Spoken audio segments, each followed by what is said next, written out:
Good morning, dear student. Welcome back to our Hindi classes. Previous video में हमने द्विगु समास पढ़ा था। अब आज हम इस वीडियो में द्वंद्व समास को पढ़ेंगे। तो हम एक बार रिवाइज कर लेते हैं कि हमने द्विगु समास में क्या पढ़ा था। तो द्विगु समास में हमने पढ़ा था कि इस समास में ना तो पद प्रधान होता है, ना तो इसमें उत्तर पद प्रधान होता है।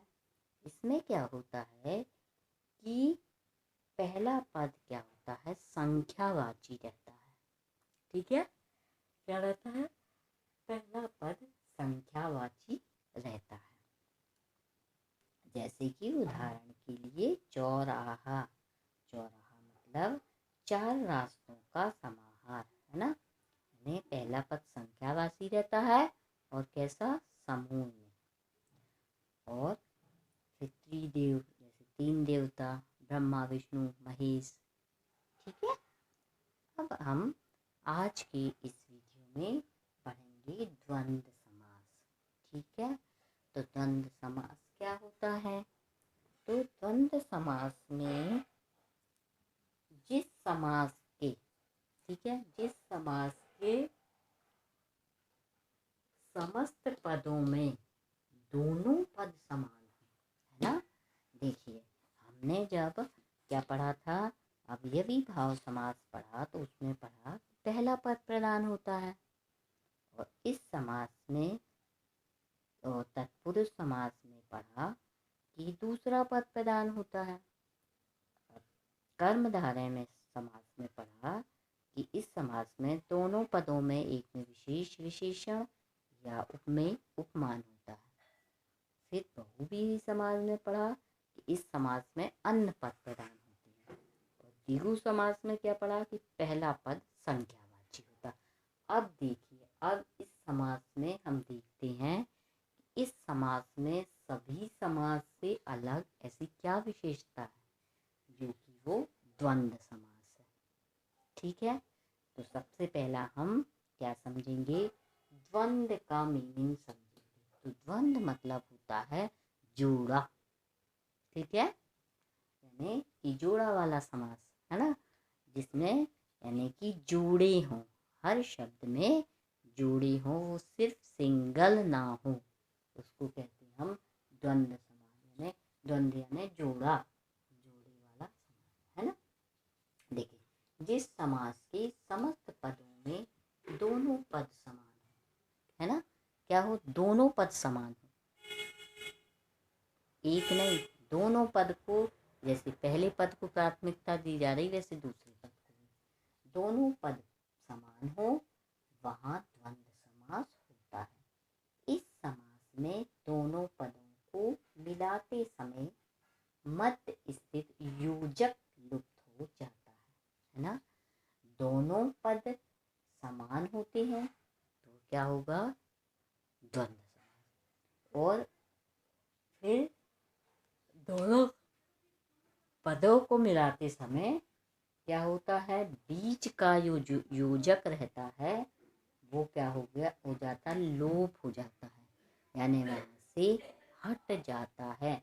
उसको कहते हैं हम द्वंद्व समास।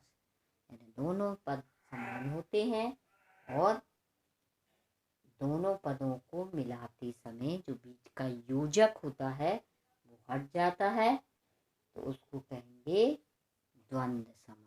अब इस टाइप से भी हम कह सकते हैं। दूसरे शब्दों में हम इस प्रकार कह सकते हैं कि इस समास में दो पद होते हैं तथा दोनों की प्रधानता होती है ना, एक की नहीं होती है। दो पद कौन कौन से होंगे, पूर्व पद और उत्तर पद।